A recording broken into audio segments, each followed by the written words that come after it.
Pemerintah dan DPR mewacanakan student loan, yaitu produk pinjaman bagi mahasiswa untuk membayar uang kuliah. Wacana ini mencuat setelah terjadinya kenaikan uang kuliah tunggal atau UKT di sejumlah perguruan tinggi negeri yang memberatkan mahasiswa tingkat awal. Sejauh mana skema student loan ini akan bisa diterapkan di Indonesia? Berikut laporan khas redaksi. Wacana student loan kembali mengemuka sebagai buntut dari kenaikan uang kuliah tunggal. Awal tahun ini, Institut Teknologi Bandung mengkonfirmasi pihak kampus bekerja sama dengan fintech atau pinjaman online untuk membantu mahasiswa melunasi UKT. Dalam rapat di DPR 21 Mei lalu, Menteri Pendidikan Nadiem Makarim menyebut bahwa student loan masih dalam tahap pembahasan yang sangat awal. Komisi 10 DPR yang membidangi pendidikan memberikan masukan agar student loan bukan diberikan oleh pelaku fintech lending alias pinjol, melainkan melalui skema kredit oleh bank-bank negara. Itu masih perlu pembahasan yang cukup panjang dengan Kementerian Keuangan saat ini. Jadi belum ada keputusan ataupun detail yang cukup bisa saya umumkan sekarang. Terima kasih. Baru tahapan diskusi. Student loan itu sebenarnya usulan di sini. Kita bilang jangan pinjol dong, tapi Himbara bikin sebuah konsep student loan.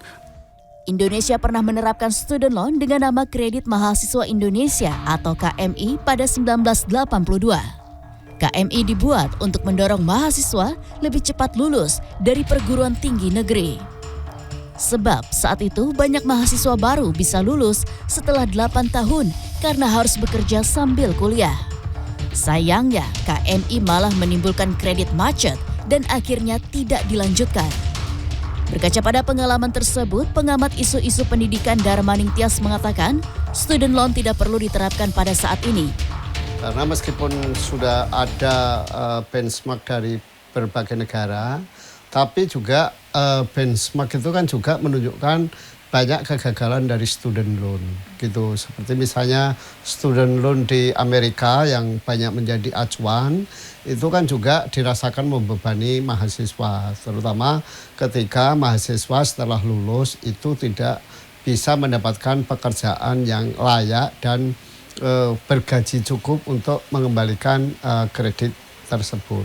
Jadi saya kira hal yang sama akan terjadi pada saat kita mengambil kebijakan yang sama gitu, karena survei-survei sekarang ini nggak usah data BPS menunjukkan bahwa pemerintah dalam 10 tahun terakhir ternyata gagal menciptakan lapangan pekerjaan formal baru gitu, bahkan mengalami penurunan dibandingkan zaman Pak SBY.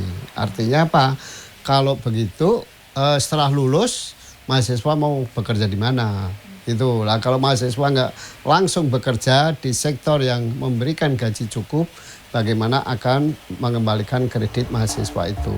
Senada dengan Darmaning Tias, Yayasan Lembaga Konsumen Indonesia mengatakan tanpa kredit mahasiswa saja, sudah banyak mahasiswa yang terjebak pinjaman online dan tidak mampu mengembalikan dana. Kalaupun student loan itu terwujud, otoritas jasa keuangan sebaiknya memberi pendampingan kepada mahasiswa dan kampus. Itu kalau ini nanti akan digulirkan kepada mahasiswa, saya kira OJK bersama kampus-kampus tersebut harus punya parameter yang jelas berapa literasi mahasiswanya terhadap aspek digital, khususnya pada utang piutang ini. Dan juga harus ada pendampingan yang konkret kepada mahasiswa, jangan sampai nanti justru menjadi beban baru bagi mahasiswa, karena kemudian nanti harus melakukan pembayaran utang, denda, dan lain sebagainya yang justru bisa menjadi masalah baru yang lebih complicated. Seperti diketahui, pemerintah melalui beasiswa bidik misi yang kini berubah menjadi Kartu Indonesia Pintar atau KIP Kuliah, telah menanggung biaya UKT dan uang buku bagi mahasiswa kurang mampu. Kenaikan UKT memang paling berdampak bagi mahasiswa dengan orang tua yang berpenghasilan pas-pasan. Pakar pendidikan Darmaning Tias menilai, daripada membuat student loan, lebih baik pemerintah menambah subsidi untuk perguruan tinggi negeri agar tidak perlu menaikkan UKT yang membebani mahasiswa. Selain itu, PTN juga sebaiknya memperbesar kuota bagi mahasiswa golongan menengah yang tidak mendapat KIP kuliah tapi juga kurang mampu membayar UKT. Tim Liputan CNN Indonesia. Ke informasi selanjutnya, menjelang masa giling, sebuah pabrik gula di Tulungagung, Jawa Timur menggelar tradisi manten tebu. Tradisi ini sebagai bentuk rasa syukur kepada Tuhan karena akan memasuki masa giling. Sementara di Klaten, Jawa Tengah, ratusan warga memeriahkan tradisi bersih desa. 2 gunungan sayuran ludes diperebutkan warga.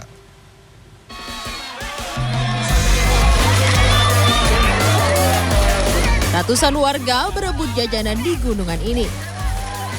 Tak hanya itu, gunungan lain berisi sayur mayur dan hasil bumi juga menjadi sasaran rebutan warga di Desa Baturan, Kecamatan Gantiwarno, Kabupaten Klaten, Jawa Tengah pada Jumat sore. Tak cukup sampai di situ, 170 tendongan bambu berisi makanan juga dibagikan secara gratis dan bisa disantap bersama oleh warga. Gunungan dan tendongan ini dihadirkan di acara tradisi bersih desa. Tradisi ini digelar untuk melestarikan budaya tradisional sekaligus untuk meningkatkan kerukunan dan kebersamaan antar warga. Rebutan rame-rame kayak ya. Nanti untuk apa Bu ini rencana? Ini mau saya buat bikin ini, saudara-saudara kakak minta dibikinin ini apa sambal santan sekarang. Sementara di Kabupaten Tulungagung, Jawa Timur, tradisi manten tebu diawali dengan kirap boneka pengantin dari perkampungan menuju ke pabrik gula Mojopanggung. Ya, sepasang boneka dari tepung beras kukus didandani menyerupai pengantin ini menjadi bagian penting dari tradisi manten tebu. Layaknya pengantin pada umumnya, kirap manten tebu juga diantarkan oleh puluhan pengiring lengkap dengan aneka seserahan dan sesaji. Tak hanya itu, sejumlah batang pohon tebu juga dibawa dalam kirap. Usai kirap, kedua boneka pengantin tebu ini dimasukkan dalam konveyor dan digiling bersama seserahan dan tebu. Tradisi ini telah dijalankan secara turun-temurun sebagai bentuk rasa syukur karena akan memasuki masa giling. Tim Liputan CNN Indonesia.